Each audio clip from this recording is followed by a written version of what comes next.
You're listening to Ride Along, EMT School. I'm Mike. And I'm Max. We're two students navigating EMT school, bringing you along week by week. And I'm Jonathan, paramedic, bringing real-world perspective. Join us as we share the lessons, challenges, and stories from EMT school, and hear insights from those already living the EMS life. Welcome to the Ride Along.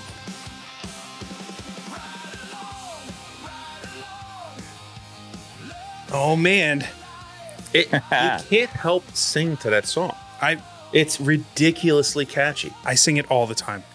I was singing it in the car. I'm like, at first I was very, it's okay. But like, it is very catchy. It is. Mike, if somebody wanted to get that song outside of listening to it on the podcast, where would they find that? Oh, I can make a link to it, I think. Okay. You gonna put it in a playlist? Yeah, put it in a playlist. Yeah, like a running playlist. Play it on the bus when you're riding around. Listen to this, guys. Yeah. The only downside of the song is that it makes us distracted, and we just talk about the song at the beginning first 5 minutes. Yes. Every episode. And we've done it like 6 times so far. We have. Guys, welcome back. Welcome to the Ride Along Podcast, episode 6, from Cradle to Grave. Lifespan development. Yes. Tonight we're going to talk all about the things that happen throughout life, and basically you live and then you die. But all those things that each age group is, you have to treat them differently. Yeah, we did learn that this week. And different specific things that are very different in treating them in different age groups. So yeah, we're at this point we're in episode 6, so this is like 6 classes in. Mm-hmm. Which is roughly we've almost been doing this a month. Almost. Yep. And we're learning a bunch. Honestly, I would like to thank everybody that's listening along to the podcast with us, because I think I mentioned this on one of the previous episodes. This is so helpful for us, like in terms of solidifying the things that we're learning each week. Oh, 100%. And I feel like I'm way more like up to speed on the things that I should be learning, because we talk about them a bunch with you guys. Listening to you guys go through pathophysiology, and listening to how you kind of broke it down, like there was a couple things that kind of clicked differently because of listening to and how you guys had it, how you explained it, and just talking through it between the two of you. So 100%, like it is just a different way of absorbing the information. And some people, this is how it works for them. Yeah. So if we can help someone that's taking class and to be a better EMT or be a better student, thumbs up. Sure. Yeah. So with that said, make sure that if you are finding this helpful for you, please let us know. If you're going through EMT school, if it's been something that you've been thinking about for a while, maybe you're using this as a study guide along the way, we'd love to know. You know, that would be so awesome. I would be super proud if somebody finds this helpful in some way to kind of help them review topics, because it may be different based off of each curriculum. Like it may not be in the same order, although it seems like it's pretty much a standardized curriculum across the country. I think no matter what, you're going to get to the same basic subject matter, right? I mean, it may be organized differently, priorities may be different, but for the most part, I think you're going to find that it's probably relatively straightforward nationally how it's organized. Mm-hmm. It's a good point, because I've seen how a lot of different classes are organized, and it really does depend on the individual instructor as to like how they find their flow best goes when they're teaching. And everybody's a little different as far as setting up their program. But to you guys' point, across the board, we've got to learn the same fundamental information. Mm-hmm. So you're going to hit all the high points. But as you said, Max, the priorities may be a little different depending on who's instructing the class. Right. Yeah. In my experience, I've seen the flow is usually pretty similar. Cool. We're I think I'm enjoying the process. More than I thought I would. Like, I think it makes sense. The progression makes sense from a, kind of mix of practical skills. But yeah, we're having a good old time going along with the EMT training and doing this Ride Along EMT School podcast. I get to hang out with 2 friends, so like it's all good. It's a pretty good excuse. But why don't we get into our sponsorship slot for this week? It's pretty cool. Which actually isn't a sponsorship. So this spot is normally reserved for sponsors, but now and then we'll use it to highlight a cause we think is important to our listeners. Organizations doing good for people out there performing often thankless service. Today we're spotlighting the Code Green campaign. Since 2014, Code Green has been raising awareness about mental health and suicide prevention for EMS providers, firefighters, dispatchers, and other first responders. They've collected and shared over 1,000 personal stories, giving a voice to the struggles behind the uniform. Their mission is simple but vital. Break the stigma, start the conversation, and connect our community with the resources we need. Learn more or get involved at codegreencampaign.org, because asking for help should never be harder than the job itself. Yep. Great cause. Absolutely. Yeah. I'm sure one that you've seen people kind of need from time to time. And as you were reading that, I was thinking about it, and culturally it is sometimes really difficult for those who are the helpers to ask for help themselves. It's true. Oh, they're the worst. The Code Green campaign is pretty near and dear to my heart. So I'm glad that we were able to kind of talk about it and share it with our listeners. Yeah. Yep. I think it's a good one, and one I'm sure we'll talk about some more as we go through the podcast too.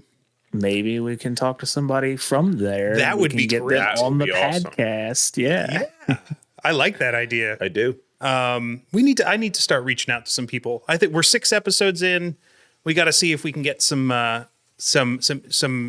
EMS professionals in here just to kind of get some stories. Those will be bonus episodes. I think that'll be a good time. Agreed. And all walks of life. If you are interested in coming on the podcast, reach out. Send us an email at ridealongpodcasting@gmail.com. Yep. And we'd love to hear your story. So we have this week devoted to lifespan development. What does that mean? Well, it basically means how the body develops over its lifespan. The differences between ages in weight, size, blood pressures, all the things that they're more prone to, things socially, how they're going to interact with you as an EMT. Look at that. Max is ready to go this week. He's hey. We're pretty much done. He just explained the whole thing. Right. Like we can just stop right there, right? Yeah, we're talking about the lifespan development because I guess you can't treat a treat a baby like you treat a geriatric patient. They have slightly different bodies and slightly different needs, quirks. Mm-hmm. One has a tendency to break. One's made of rubber. Yes. Which is very much tied to our medical term of the week. Yep. Very closely related to the idea of lifespan development and how you treat different patients throughout that development. So this episode's medical term is a concept from Dr. Corey Taylor, a board-certified emergency audiologist from the Des Moines Center for Advanced Rage Therapy. And this is a quote from his latest published work in the New England Journal of Medicine, Wait and Bleed, the Effectiveness of Slip Knots as Field Improvised Hemostatic Control. And I quote, "And the rain will kill us all. We throw ourselves against the wall, but no one else can see the preservation of the martyr in me." Psychosocial. Psychosocial. This was a lot of lead up. Practice that. Oh, a little bit. There was at least 2 rehearsals. I was making the game time decision today on whether or not I was actually going to sing it. But so if you'd like to hear Mike sing more medical terms of the week, please email us. We're not turning that into a regular musical segment. Ride Along EMT School podcast after dark. The Ride Along Karaoke podcast, where we sing nothing but songs having to do with the EMS life. Well, I'm just gonna AI generate more songs. But yeah, this week's medical term is psychosocial, which is the blend of a person's psychological behavior, their mind, their mood, their emotions, and their social factors like their family, their friends, community, their culture, and how all those things blend together into forming who they are. Yep. And how they behave, which pairs with the physical side. So every patient you have to kind of assess not only just the physical side, their vital signs, how their body's doing, weight, temperature, all the things that signify the real world, like their actual body, but all the factors too that come into play about how they behave, what their motivations are, what their fears are, what their peer group is like, because all of those things can have an impact on how you treat that patient. Because, you could have a child who has friends, brothers, sisters, mother, father, right? They have that interaction of that family group. Or you could have an elderly patient who's isolated, doesn't have any of that. And how they're going to react to you interacting with them is going to be completely different. Mm-hmm. Yeah. I found 2 examples, and I'm sure Jonathan probably has a whole litany of examples of this throughout a career in EMS of, like, for example, like a 16-year-old male. If you go to treat him as a patient after he's been injured, but he's now he's in front of his peer group. Other 16. Fine. I'm fine. Wrong with me. I'm okay. I don't need any help. I'm cool. But that kid may have, a concussion. He may be injured, like he may be feigning or guarding, Sure. And on the flip side, you could even have somebody who's like an 82-year-old female with shortness of breath. And she might refuse to leave her home because she's just worried about her cat. Yep. So none of those things have anything to do with their body, their physical health. But if you ignore this concern, if you ignore this behavior, you're not treating the patient. No, you're not. You might be treating their vitals. You might be treating their body, but you're not treating the whole patient. And how you treat that patient could easily determine what they allow you to do, whether they refuse care or not. It could determine, it's kind of the start of that snowball of them heading to the hospital. You could have a patient that comes to the hospital in a great state of mind, knowing that they're going to be taken care of, which just makes the hospital's job easier. Mm-hmm. And that patient care is just as important, I think, as anything we're doing with a stethoscope or a blood pressure cuff. Yes, blood pressure cuff. This is where the customer service aspect of the job comes into play. We were talking about this at work. Oftentimes there's not a lot medically that you're going to be able to do for somebody. Mm-hmm. But just comforting them and reassuring them and just, letting them know that whatever their concern is, you can at least help them have a calmer mind.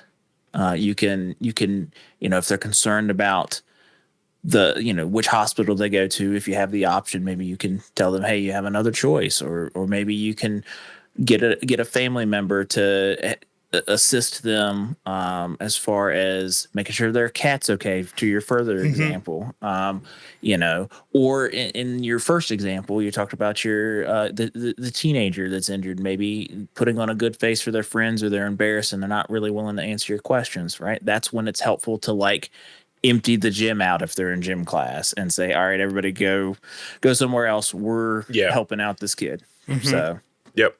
But being thoughtful about those sorts of things. The numerous examples over my career of just that kind of thing, that customer service aspect of the job. Because it's not all just, tourniquets and, we're synchronized cardioverting people. And, it's not all that. A lot of it is customer service. I'm going to have to write down cardioverting. And you are indeed. Don't tell him. He'll figure it out. Okay. Well, it's synchronized cardioverting. Synchronized cardioverting. I'm just going to take a stab at it. It's obviously synchronizing, turning two patients at a time into a vertical, orientation of their bodies, so that their hearts sync up together. Cardioverting. And then you start juggling them. So that means when somebody is in a heart rhythm that you don't want them to be in, such as ventricular tachycardia or ventricular fibrillation or any number of things. We would well, actually, in VFib, you're going to defibrillate them, but in VTAC, you could synchronize cardiovert them. So the synchronization part is the monitor or the AED is aligning with the person's natural heart rhythm that they're in, so it can shock just at the right time to ensure that we have the best chance of success to convert them into a regular or normal heart rhythm from the arrhythmia they were in. So I like synchronized the idea cardioversion. I like the idea of standing the patient's heart to heart much better. It seems like it'd be more entertaining. I feel like my explanation is better. Yeah, I agree. Probably not accurate. It's more amusing at the very least. Well, in my head, I have like one patient hanging from their feet from a ceiling and one patient standing, and then their hearts. It's. Yeah. They could share an AED pad. Yeah, and the AED goes on either direction. As a matter of fact, if you want to hear more about AEDs and a little bit of cardio stuff, check the next episode. We have we're going to be talking about our CPR certification night. Yep. So that'll be episode number 7. But yeah, tonight we're talking about lifespan development. Yes. And cardioverting. Apparently. And cardioverting. So where were we? We were talking about, because we were kind of transitioning from the idea of psychosocial, how you treat patients. You were talking about the customer service aspect of it. That changes with different age groups, right? Yep. And the people that accompany them. Yes. Yep. So I think it would be good for us to kind of just quickly run down the different kind of major age groups that we see in, or that were kind of outlined in the curriculum. But when we were going through class, it really kind of broke down into 2 factors, which we mentioned before. It was like some key takeaways about some physical factors, which could be very similar between age groups. Like there isn't a huge amount of difference between, say, a young adult and an older adult, except, there are some different factors that come into play in terms of health risks. But sometimes there's huge differences between similar age groups, like between an infant and a toddler, like the size of their bodies growing so quickly, like doubling per year. I think one of the main things with when you go in the age groups is just understanding like what is a normal stat for that age. Like that's a huge thing, because as you're trying to determine what's going on, if you don't have that knowledge at hand, okay, this is normal for this age range, then you're immediately going to be behind the 8 ball trying to figure out what is going on with the patient. Yeah. The first time you see a infant's heart rate and respiratory rate, if you were to compare it to an adult's, you'd be like, oh my goodness, they're going to die. You didn't know what you were looking at because infants breathe and pump blood so much faster. Yeah, because they got so much less. Yep. So I guess that's a good starting point, though, because obviously we start as infants, right? Like, so there's a huge difference there body wise that you guys just mentioned. And that is like some of the vital signs are pretty starkly different. So like, what's the heart rate for an infant? Like 120, 160. Well, yeah. 160 to 120. 160, 100. Like there's a range. Obviously, each age group has a range for qualifying as normal. But the infant is much higher than what we would consider to be normal for adults, which is somewhere around like 80, right? Yep. Give or take 20 or so. And I may be talking out of my ass, by the way, because I don't know all these numbers by heart. So yeah, it was kind of like when going over the information, it was very like there should be a common sense portion to that, as far as like the ranges in blood pressure, the ranges in respiratory rate, the ranges in beats per minute. But I think it's one of those memorization things that you just have to get down of like, okay, this is what we're looking at for this toddler. It should be somewhere between 120 and 160. And getting all those numbers down, I think it's one of those things you just have to have on hand. Yeah. And the reality is like, we don't deal with a whole lot of kids. In my career, I haven't dealt with a tremendous amount of children all the time. And that's just to say that somebody else doesn't. But so it is one of those things where you've got to like kind of stay up to snuff on those numbers, on those intricacies that are involve infants and children, pediatrics. So because it's kind of a use it or lose it sort of thing. Yep. So with the I think one of the key takeaways from infants that like is so different than anything else is like the idea of one of the things they face, I guess, often is dehydration. So keeping up like signs or knowing the signs of dehydration in infants, because breastfeeding can be an issue. And, just keeping an eye, because that tends to be something that they see a lot. But knowing that like, hey, you should count diapers, like parents. I remember being a parent going like, hey, I need to make sure that I'm aware of like how many diapers my kid's going through. So being able to ask that from the behavioral side to caregivers and like having that conversation, which isn't even necessarily the patient itself, but the factors around the patient, the people with the patient, or things like the fontanelle, which like you don't have sunken in. Yeah. Yep. Like a sunken fontanelle can be a sign of dehydration, but like you wouldn't see that on another age group. Yep. And that's not a good sign. No. That's a later sign. Later stage of it. Like I know my daughter at one point had a pretty nasty state of like diarrhea, and like we had to constantly keep her up on fluids. Like it was a constant battle keeping her up on fluids. So like you were saying with the diaper count, like what's the stool look like? What is she producing? Is it just nothing but runny? Like is there any solid there? And getting all that information is part of figuring out what is going on with this kid. So Yep. So like there's things to look for in infants, and then obviously infants grow into toddlers. So infants are less than 1 year. Toddlers are 12 to 36 months. I like how at a certain point in life you get to classify yourself by years instead of just months. why can't we do it now? I'm like, I'm 1,000 months old. I don't know. I don't know. What's 12 times 40? 4,800. 480 months old. Yeah. So toddlers, they're growing. Big thing here, choking, which relates to what we talked about before, the psychosocial behaviors.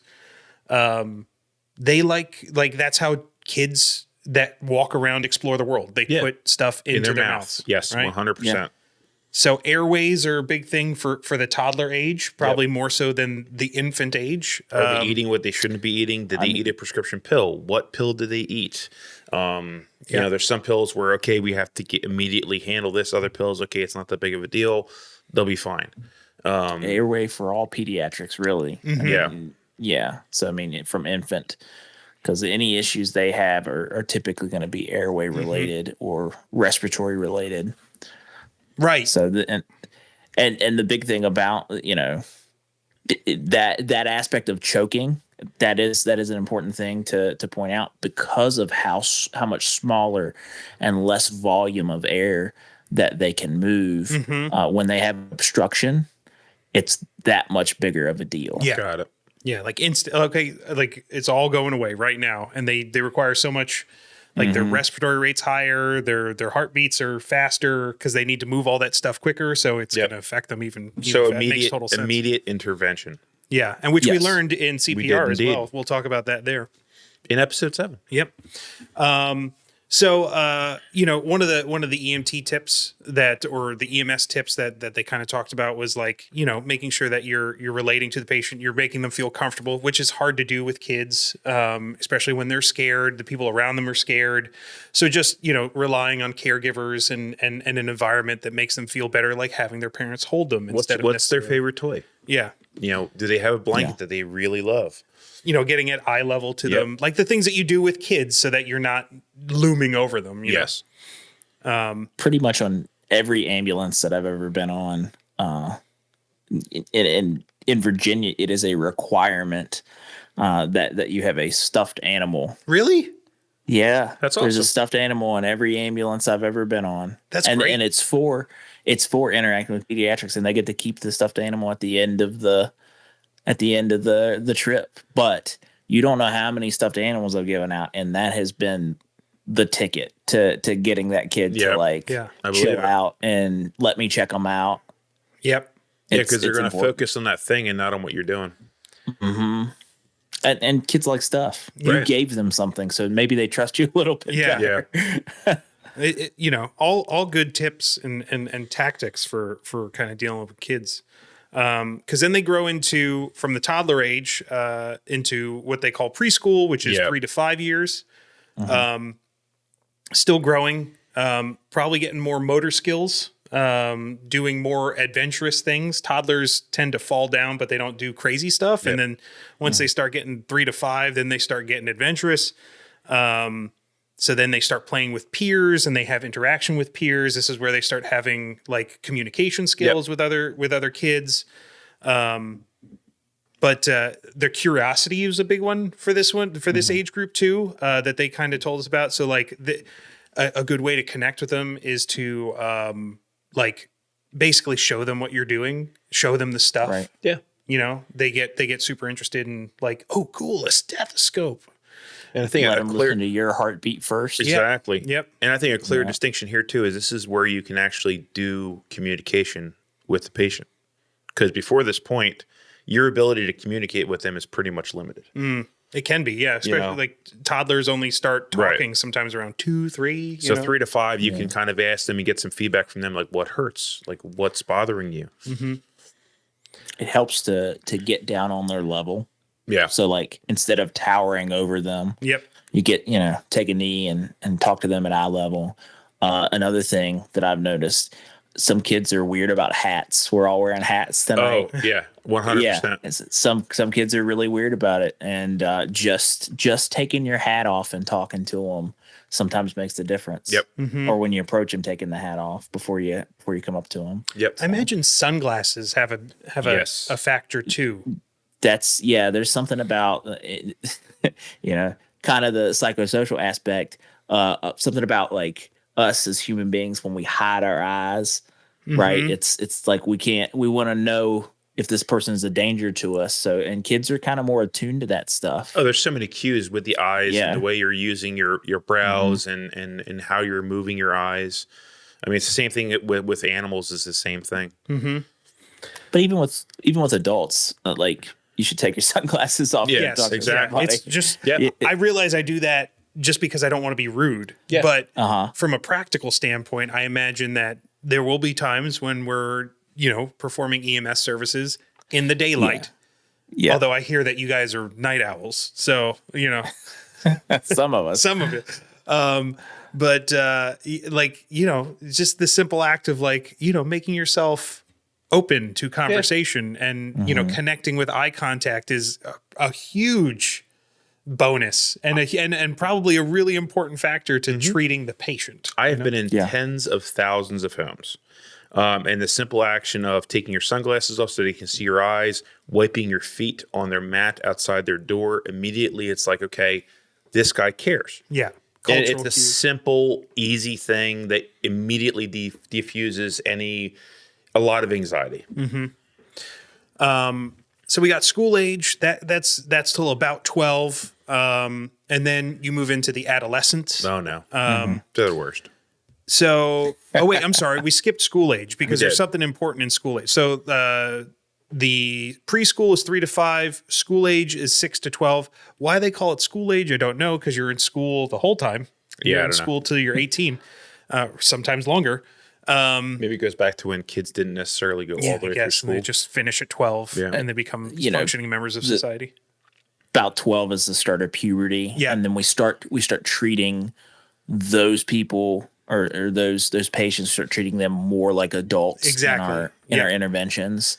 And I think that's probably one of the reasons we make that distinction in EMS because because at that point, once you start going through adolescence, then you can start to treat them as an adult, right? They get the full size AED pads, like we'll talk about in the next episode. So school age, I think the important thing to remember is that's when they start developing morals, independence. Like you may run into a school age kid that was off doing something that somebody doesn't know happened. Right. Whereas a kid younger than that, they usually have a parent right there that will know what's going on at all times. They start having peer influence, like they're going to be concerned about like that 16-year-old who didn't want treatment because his friends are nearby. A school age kid can be concerned because they're embarrassed. They don't want to be treated in front, or they don't want their friends to think that they're weird. All those things start coming into play around this age and then into puberty. One of the things that the book usually talks about, and it may have mentioned it for you guys, is these kids start to worry about, like, if they are injured, having some sort of permanent or disfiguring type of injury, because they don't understand, how their bodies work, and maybe they've seen some media or something like that where people get injured and they have real fears associated with something has happened to them, and they're afraid that it's going to cause some sort of permanent issue. Yeah, right. Like something that there'll be a pariah. Like what they don't understand is they're going to look so cool. Yeah, a scar across your eye. You're going to be a hook for a hand. A hook for a hand would be awesome. Like Hook Hand from Tangled. Exactly. You can tell that I'm a dad. It is one of the best Disney dad. It is really good. Anyway. Once they start getting to that school age, you have to start thinking about modesty, which really leads into the adolescent age, puberty. Kids start developing different traits, body traits, sexual traits, all those things start coming into play. And really it starts becoming like, hey, you need to treat them as adults with sensitivities and like things that, like they don't want things disclosed. So you may want to take them away somewhere, out of earshot of their peers or other people or their parents. Yeah. Adolescence is where you can start, encountering kids that might be pregnant. And like, it's not your job to reveal to their parents that they might be pregnant, right? Like substance use is one that I picked up several kids there at one time at one early onset of a school year at the high school, and everybody marijuana is recreationally legal in Virginia at this point, and so it is a lot more available.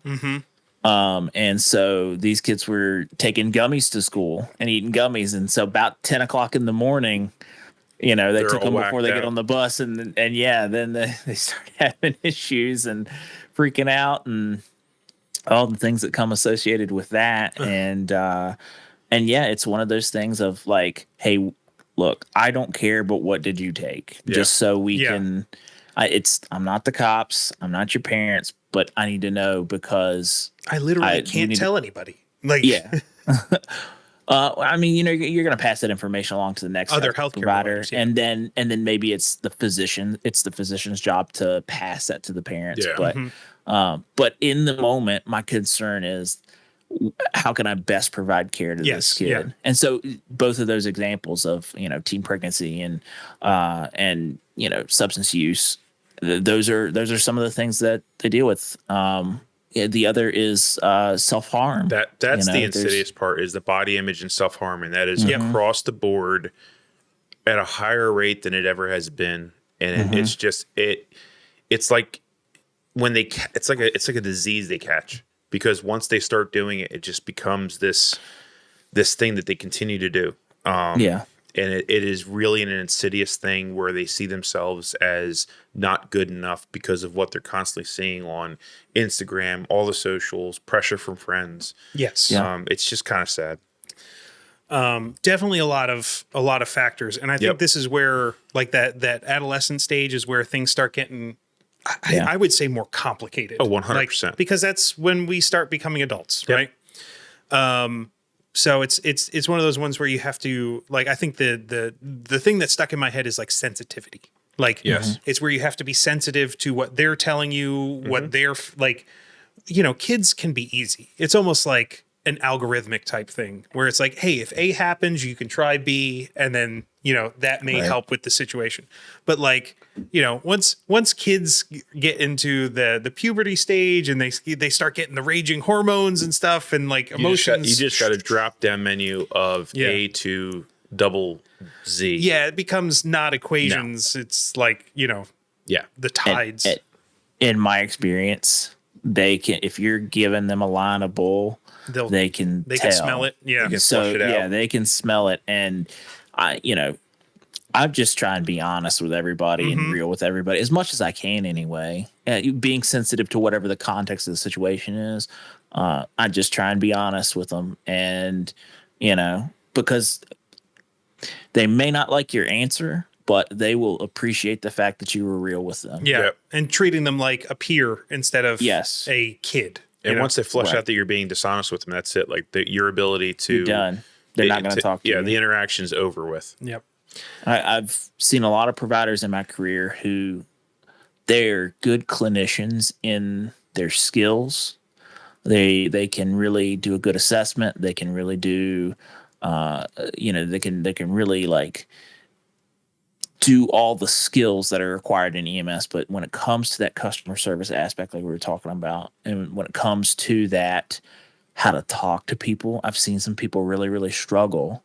And so if you're listening and you know that that's something that you struggle with is like interpersonal communication, you should definitely work on that. That should be an area you try and focus on building up. Yeah.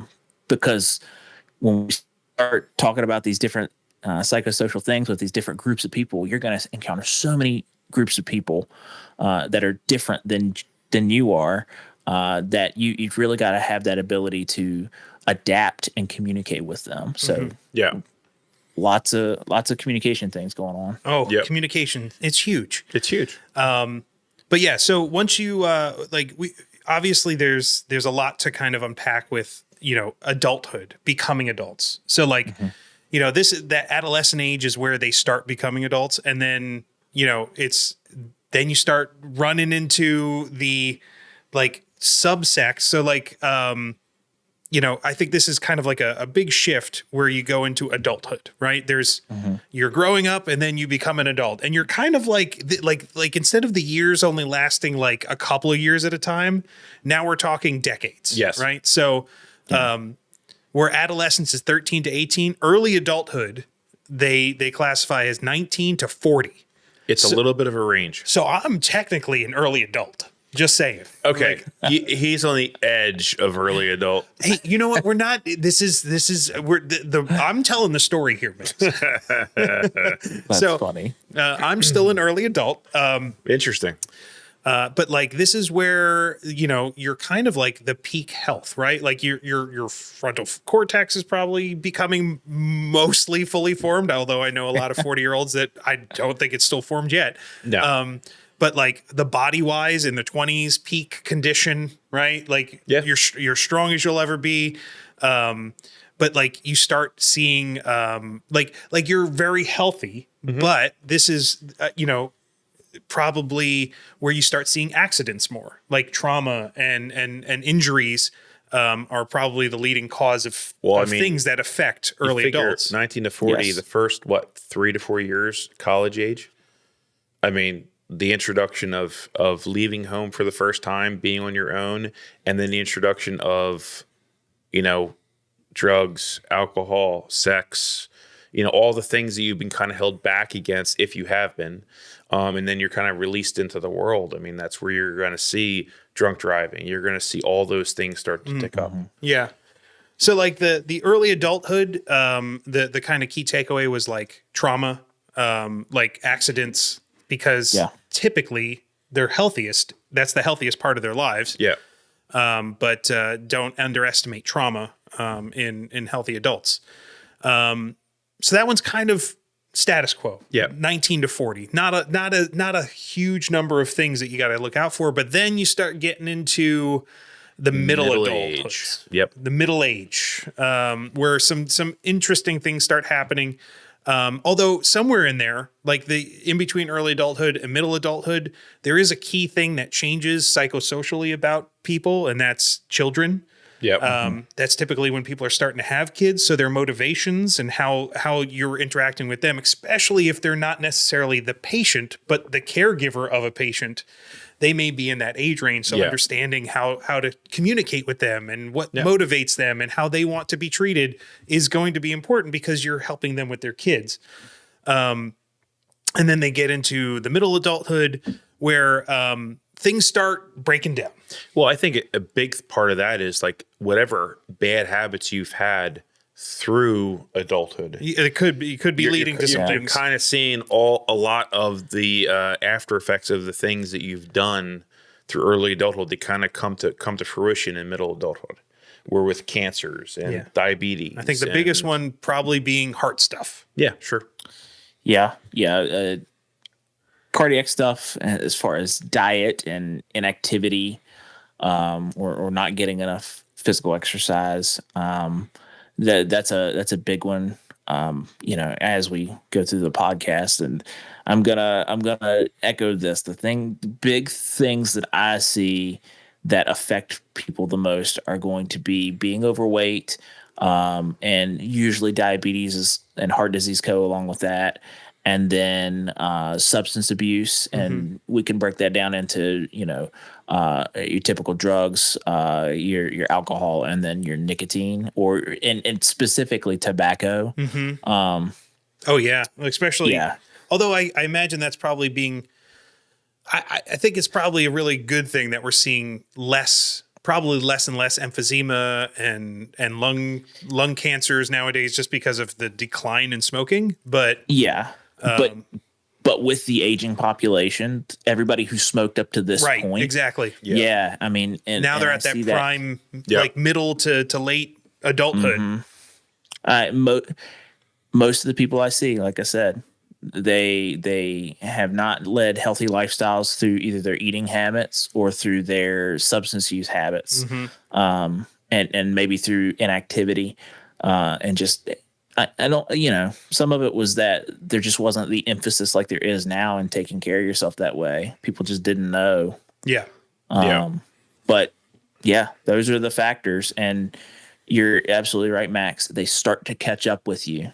The totality of your bad habits and your lifestyle at some point catch up to you. Yeah, you can't avoid it. So I think the early and mid adulthood, those are kind of like obviously the huge age ranges, like from 20 to 60. Like that's the majority of your life. And then the last stage in there, defined as late adulthood. So basically 61 and older. And this is where, unfortunately no one gets out of this alive, right? Like this is the kind of runway to the end. I know it's horrible to say it that way, but like life is terminal. Yeah, it is. None of us get out of it alive. Which, if we're going to wax poetic for a second, that's what makes it special. Like if we didn't die, it wouldn't be, we'd probably get really bored with it. But this is where we start seeing decline in patients mentally with body stuff. So like, again, kind of compounding what you were talking about before, the idea of those things, the habits over time, like that's obviously going to accelerate for somebody whose, body is going to decline naturally. And then all those things stack on top of it. But the big one, and this is the thing that like their body gets fragile too. So like, frailty, osteoporosis, skin issues are going to be big. I actually have a story about the skin issues because I saw the notes. I remembered I was on a job for a lady. She was cleaning up, and she comes away from cleaning up, and she looks at me and she says, "I think this is probably a problem." And she holds up and she has a pencil that is straight through the palm of her skin, straight through her palm, right there, boom, and out the other side. Wow. And I sat there with her till her daughter got there, but she wasn't like cleaning, like she wasn't doing it rough. It just happened to be that her hand went this way and the pencil was sharp enough to go straight through the skin as if it was just tissue paper. So like that idea of that outer protective layer of your body being that fragile. And as in older patients, you're going to see that skin gets almost translucent. Yeah. And you got to treat it differently. Like you couldn't strap a patient in the same way as you would if they were younger. I don't know. I mean, I'm sure there are ways, like you have to take all different things into consideration as they change in life. I think one of the biggest ones is size. Like, bodies change size over time. Sure. Like, the different devices and apparatus that we're going to be using to move patients, to strap them down. They're all you have to take the patient into account. Like it can't just, this is my kind of big takeaway from this whole section of like, it's not a one size fits all. Mm-hmm. Like, you might have some pieces of equipment that work across multiple patients, but you really should be treating each one as an individual, which is probably just a really good, it's just a thing to do in life. I mean, just in general, like treating each person as a specific person that has different needs, wants, and desires is probably just a good way to go through life. Yeah. Yeah. And then like one of the bigger takeaways, and I'm sure you've seen this, Jonathan, like out in the real world, like, cause I just see, like, I see what my parents go through every day in terms of pill burden. Oh my God. Like the medication, like the number of medications that people are on as they get older, like is staggering. Yes. So like it's significant. And that in and of itself becomes something so important to like what you're doing in the moment, I would assume. Like, hey, you have a patient that's and I don't know this because I don't know much about EMS stuff yet, obviously. But like I can only imagine it being a compounding factor when like somebody shows up and you're like, hey, I'm having heart troubles or I'm having chest pains. And like they bust open a bag full of just medications. Yeah. Right. Like, okay, well, I'm on this. And they may not even know what all of them are. And then you as a medical professional may have to kind of in the moment go, okay, are some of these relevant? Are none of these relevant? Mm-hmm. Is that probably a causing factor or even knowing contraindications in the moment to go, oh, you took that? Well, you can't take Plavix at the same time that you take nitroglycerin. Mm-hmm. I don't know. I'm just saying like you can't take those two medications together and then being able to kind of relay that to other medical professionals. Like, hey, we have a contraindication happening right now. Right. A drug interaction. Polypharmacy. Polypharmacy. Right? Polypharmacy. Yeah. I see that a lot. And I see the bag of medication a lot. And it's going to be of varying importance as to, how deeply you look into it, because it's like you said, as people get older, they're on a lot of stuff. Is this the cause? Is this does it need to be adjusted? Are two medications interacting or 3 medications interacting in an inappropriate way? Because a lot of times doctors are as you age and as you have different things, there's a specialized doctor for everything. Yep. Right. Yep. And you go to the one doctor, and it's not like these guys give each other a call most of the time. They are in the healthcare system as a whole is burdened. So it's kind of a consequence of that. Yeah. But so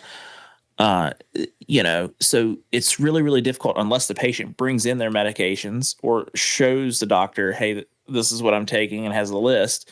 I love when people have a pre-made list that I can either take a picture of or I can like copy down. Mm-hmm. And because that is super, super helpful versus the bag full of pills. But most of the time it's the bag full or the you bag get a full bag, of pill bottles. Or you get a bag and all the pills have already been organized into those pill holders. And now you have literally absolutely no clue what they're taking. Like it's there's guides, by the way. Like you can find picture guides. There are resources, but emergency medicine, right? What's gonna be beneficial to me to sit there and try figure out what pill this is, what pill they're taking, or just to treat the symptoms as I get them, right? Yep. And that's one thing. But I want to touch back on what Max was saying about, like, putting people on the stretcher and talking about that. One of the things that I like to ask my patients, especially if we have time and they're able to relay this to me, is, hey, what is going to be the most comfortable way for you to sit, or what is going to be the most comfortable way for us to move you? Mm-hmm. And somebody that has a pre-existing condition like spinal stenosis, or they have issues with their hips or their back, or just at work the other night, I took a lady from one hospital to another, and she had 2 pressure ulcers on her bottom, and we needed to pad those spaces, so it took some pressure off of those. And these are the ways that we have to accommodate folks as they're in these different age ranges. Yep. It's absolutely, yeah. And I mean, it's absolutely part of the job. It's a perfect way to wrap up, is the idea that, like, you have to know what each one of the age ranges, what their needs are, what the risks could be, what could be showing as something that is critical or not critical. And as long as you have a good idea of what's being represented in front of you, you're able to treat the patient better, and you're able to get them the care that they need. Yeah. So I think that's a good way to kind of recap this. It's like, there's a lot of things that we'll need to be aware of, like when we get out there and start treating patients. Yep. And things that we have to look out for.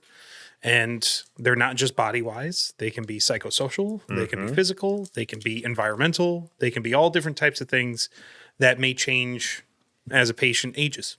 Yep. So I think it was an interesting week for sure. For sure. Even though I did it from a textbook. Yes, because you weren't there. I was not there. I had to give Max my notes. He did. They were wonderful. I take you notes. You do take good notes. He does, doesn't he? I take notes on a computer when I can, and that makes my notes way better.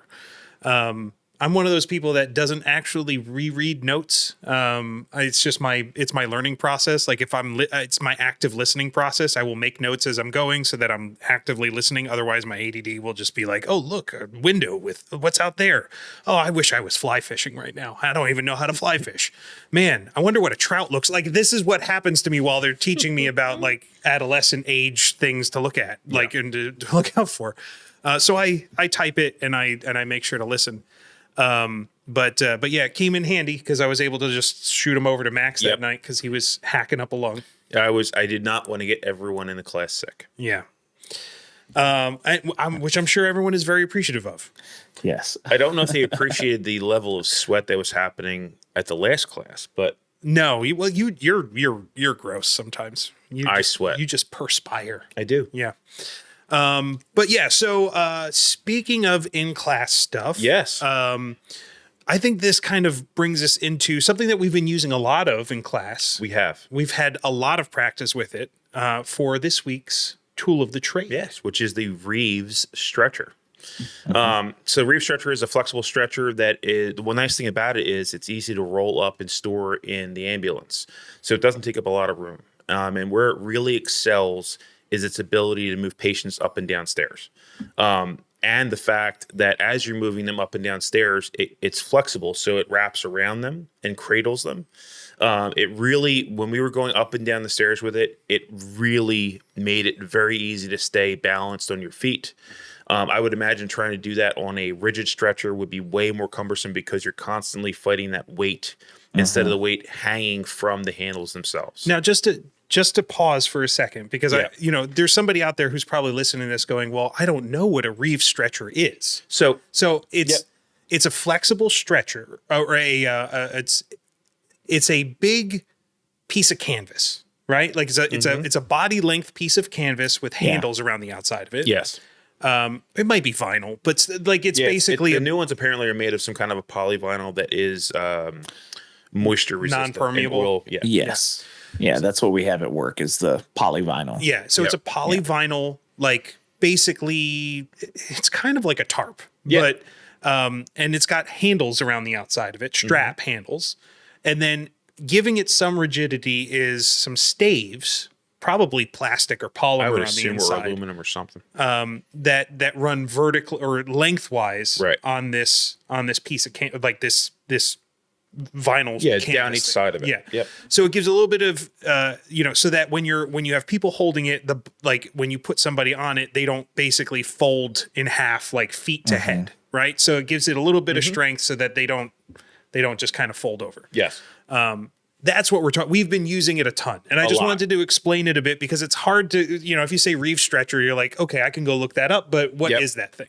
And so it has some history on it. It was first introduced in 1902 by Reeves EMS. Oh, so it's actually a company. The design first being focused on a stretcher that could support patients where rigid stretchers were impractical. And again, where it excels is exactly what we were doing. Like we had 4 people moving as a group. We had one of us playing patient on the stretcher. It also has 3 straps that you strap them in with, so they're secured inside of that little taco bundle that you make. So the important factor. Yes. And we were able to move rather large humanoids up and down 3 flights of stairs. We did multiple flights of stairs, ups and downs. Yeah. We did a scenario-based thing one night, doing basically a Reeves stretcher move from a stairwell, up the stairwell, down a hallway, into a stair chair, up a set of stairs, down a set of stairs. So like they're putting us through the ringer. Yeah. It's good. Like we're getting a lot of practice, especially with team lifts and making sure that we're not dropping people, which is very important. But the Reeves stretcher has kind of shines definitely shined as like that seems like it's the unit or not unitasker. It's the multi-tool, the one that's like, hey, if you don't know what to grab the Reeves stretcher, and it's probably the right answer. At least it seems that way. I didn't work for a department or volunteer anywhere that had one until about halfway through my career, about 6 years into my career. And I like it was life changing as far as extracting people from their houses and extracting people downstairs and taking them out of the woods and wherever. Those things are money. Yeah, I could see why. They really are. Yeah, yeah. I mean, the carrying experience, just the way it allows you to carry the patient changes, because it's just a different mechanics with your arm, and with your arms. You're not putting as much of a burden on your back. You're not putting as much of a burden on your upper body.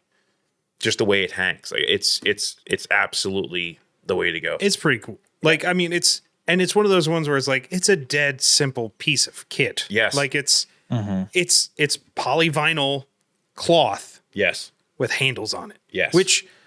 We've actually probably had a little bit of experience with, so I'm more familiar with things like soft litters.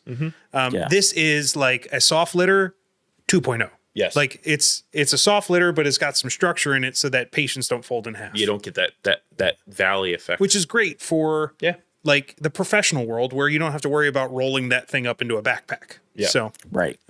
Which I'm sure we could talk about those at some other point during the podcast too, in terms of like different types of litters and stuff. But I think the Reeves stretcher, definitely one of those pieces we've been using a bunch and kind of like a bread and butter tool. I think it's going to become a standard for us. Yeah. I bet you I'm going to have a lot of time holding a Reeves stretcher. Probably. Stair chair as well. Stair chair. Yeah, that one seemed like it was like, this seems like I'm going to get sick of these things. I kind of already am. We've had 3 nights of like extensive, okay, you're in a group of 4, get all 4 people up and all 4 people down in the stair chair. Like, oh, God, I keep apologizing to the other students when I'm in the group. I'm sorry. Like, I'm sorry. Oh, I feel terrible. I'm like obviously the heaviest person in the class. But you know what? That's the cool thing about some of this equipment is that it makes it easier to move people in team lifts. Although I almost did dump somebody. A quick story. Almost dumped somebody the other night by accident. And it was a learning moment for me using a stair chair during one of those practice sessions. It was the scenario session where we had one person that we were moving in the chair and we had 4 people. So in my head, I go, well, obviously this seems like an opportunity to put one person on each handle of the stair chair and lift that person up the stairs because that would be easier and a better use of manpower. to which 4 differently heighted people lifted the guy in the chair, and it immediately went whoop. And I went, oh, well, that doesn't seem like, I didn't think that would happen. And the instructor was there, was like, that's why we don't put 4 people on. Like, it's a 2-person lift. I'm like, okay, well, good to know. I didn't know that before then. I was just kind of like, oh, in the moment, this seems like a good idea. I will never do that again. Yeah. So put 2 people, one on the front, one on the back, and then have a spotter. Yeah. And then if you need to take breaks, take breaks. The good news is you found out in training and not in the real world. Yeah, exactly. Because in the real world, you didn't dump the person. So in the real world, I'm sure that old lady would have fallen straight over. Has an upset stomach. Yeah. Now she has a cranial bleed. Also, I said the real world. Our friend Jay is cringing somewhere. World tactical. Every single time I see a post, I comment real world tactical situation. So that brings us through our student tip, or brings us through our tools of the trade, and we'll kind of get to our last point, or our last regular segment for tonight, and that is our student tip. Student tip of the night is to prioritize when you come on shift, to participate in your truck check. Check. When you do clinical hours, you're going to be on an ambulance with a crew, and you should be paying attention when they are checking the truck to make sure it has all the equipment that it needs and everything is operational on the truck. You should be participating and paying attention, because somebody may ask you to go get something. You may be asked to provide an intervention, and if you don't know where the stuff is, you're not gonna be able to be as much of an asset. So pay attention where your truck check is. If you find a piece of equipment you don't know what it is or know how to use it, make sure you ask somebody. Everybody should be willing to show you and tell you about whatever it is that you're curious about while you're in those clinical hours. But participate in that truck check as much as possible. And going forward in your career after EMT school, make sure that you continue to do your truck check. Nah, never do it. Nah. Never check. I'm sure we have what we need. All right, cool. I think that's awesome. And as a matter of fact, I will have a report on doing a truck check, my first truck check, in a later episode. But we'll talk about that more in further stuff. So, so thank you, sir. And thank you guys for joining us this week. We've talked about the cycle of life, the from infant to elderly. And, I hope you've kind of learned a little bit with us along the way. Next week, we're talking about CPR. Yes, we are. Staying alive. The Bee Gees. Which apparently there is no thing that has like a radio playing when you give CPR. I still run it in my head. Yep. It's just. But yeah, so next week is CPR. And thanks for taking the ride with us. We'll see you next time on the Ride Along. Thanks, guys. This podcast is for educational and storytelling purposes only. It is not medical advice or official EMT training. Always follow your accredited instructors and local protocols. Heartbeats racing in a